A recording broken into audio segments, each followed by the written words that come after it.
Very true. Okay. So I didn't want to have too many scriptures. There were so many that I found just on the subject of hope. But when I thought about hope through pain, I thought about how often, so many times we think about pain, and the question is, what is the purpose for my pain? Why am I going through this? And the thing about that thought process is that most often we do not understand or do not get a revelation of the purpose of the pain that we've gone through until after we've gone through it. And sometimes that can be a long time, sometimes it can be a short time, but nonetheless, when you're in the midst of pain, when you're in the midst of that circumstance, trying to find the purpose, it can be an overwhelming task. It can feel defeating. It can feel like sometimes, things may never change. And so I would challenge us and myself to more so, instead of trying to understand the purpose of our pain, is to focus on our perspective during the pain, our perspective while we're in the circumstance and the situation, just so that while we're going through it, we have our minds and our hearts in the right place. So the scriptures that I found first was Lamentations 3, 21 through 22. And it reads, "This I recall to my mind, therefore I have hope. The Lord's loving kindness indeed never cease, for his compassions never fail." And in that scripture, Jeremiah pretty much was saying that he had to recall to his mind. He had to remember who God is and what the characteristics of God, what they are.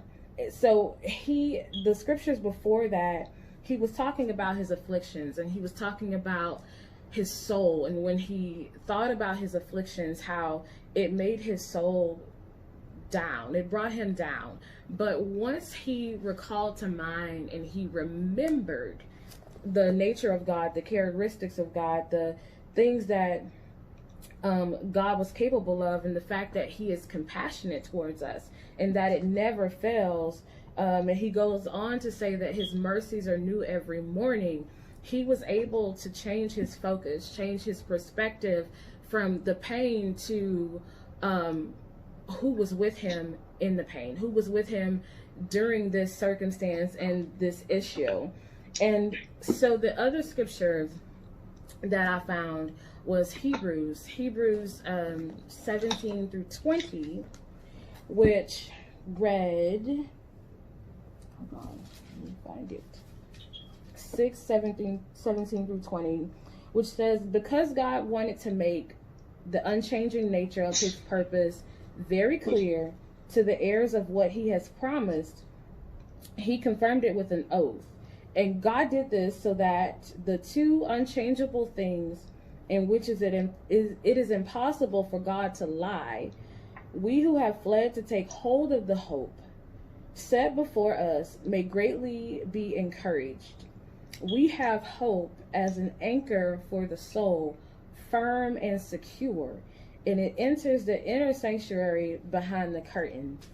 So it starts off with talking about the unchanging nature of God, and that he has confirmed an oath towards us, that he has promises to us, and that we can stand on his promises because he cannot lie.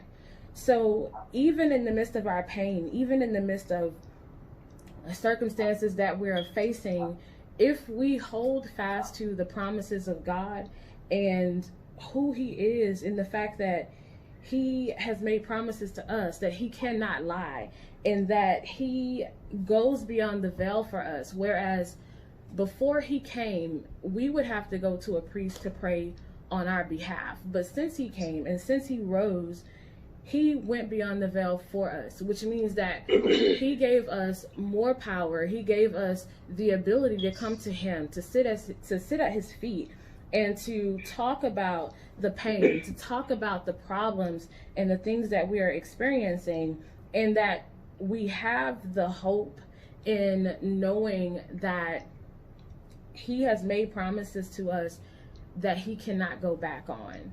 And what we have to challenge ourselves in is knowing what those promises are, believing that he said he will never leave us nor forsake us, believing that he said that all things shall work together for good, even the bad things, the negative things, the crazy things, even some mistakes that we may have made and we are having consequences because of those mistakes, even those things that he will work together for our good. I found a definition of hope that said it is the confident expectation of God fulfilling his promises.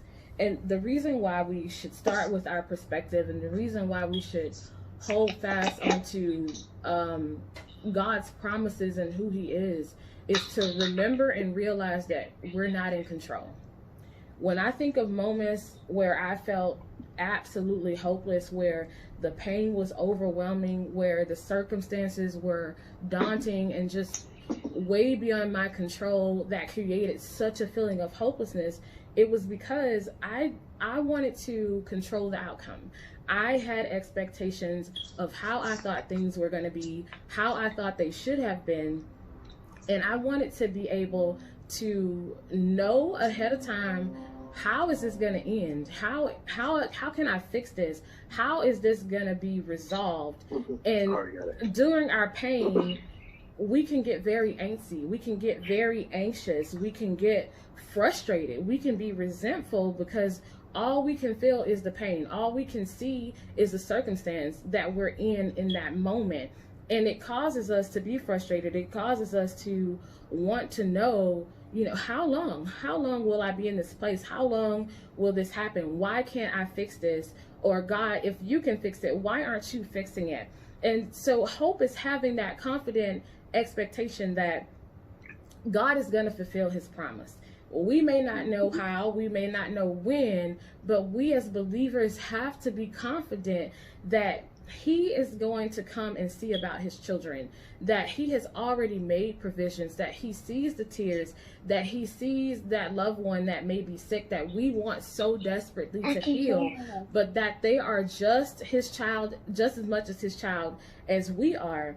And just to segue, it reminded me of Job. We often talk about Job and how much pain he went through and everything that he lost. But it challenged my perspective to think about Job in the way of, yes, he did lose his wife. However, at the same time, he lost a wife that did not have the same faith that he had, that made him question the God that he served, the God that had been so faithful to him, the God that had provided everything that they enjoyed prior to losing. And he lost his friends. Yes, he did. But he lost friends that were condemning him, that were ridiculing him, that was telling him, man, what did you do? Like, you had to have done something. They were blaming him and telling him that it must have been his fault.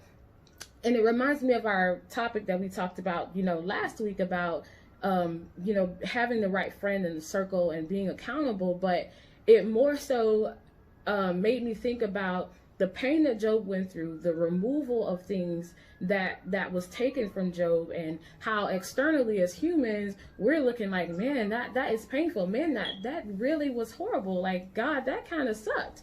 But when God restored Job and he restored everything back to him, can you imagine if he had restored all of that with those same people still around him, with that same wife that did not have the same faith that he did, that told him he needed to curse his God? Or if God had restored that, everything around those same friends that was telling him this all must be your fault.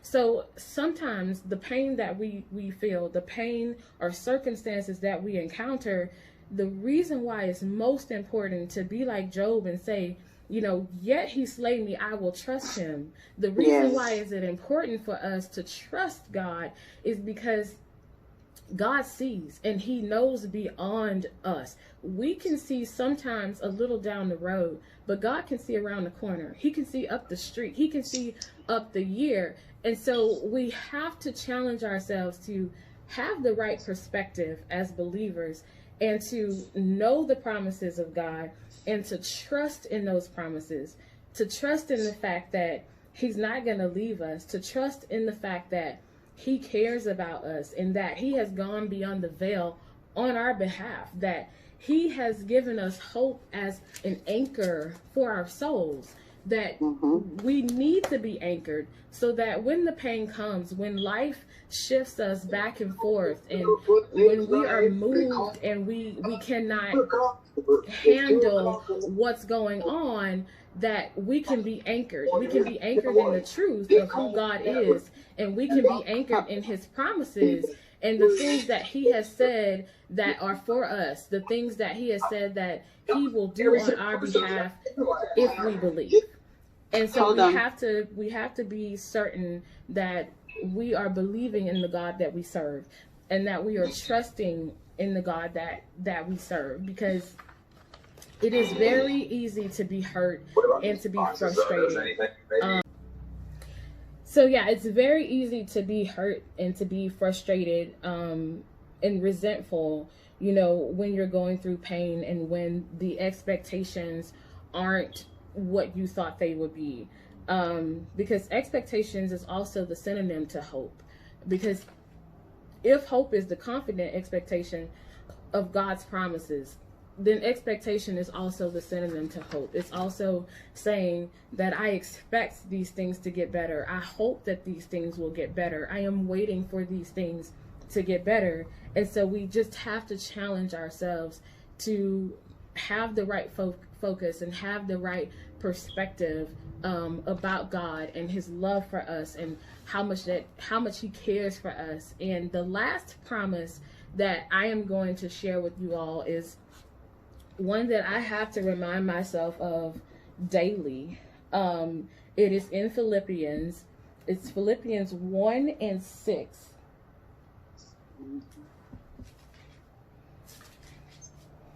And it reads, "Be confident of this, that he who began a good work in you will carry it on to completion until the day of Christ."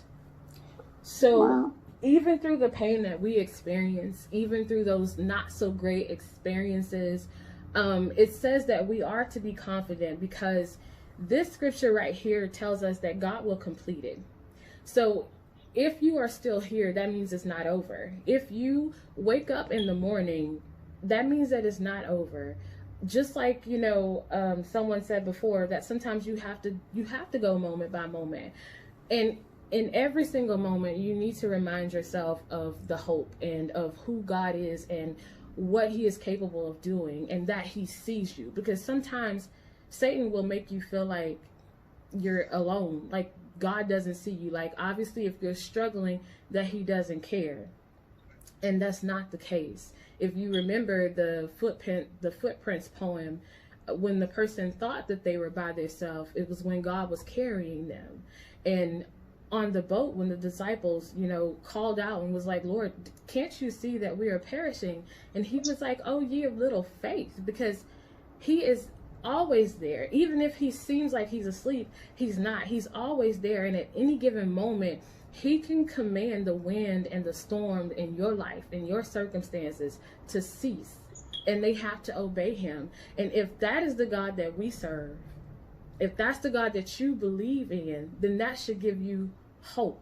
That should give you confidence in the fact that this storm, this battle is not mine. You know, when I reach my human limitations, my human capacity, and I am in a circumstance and I'm like, you know what, this is beyond me.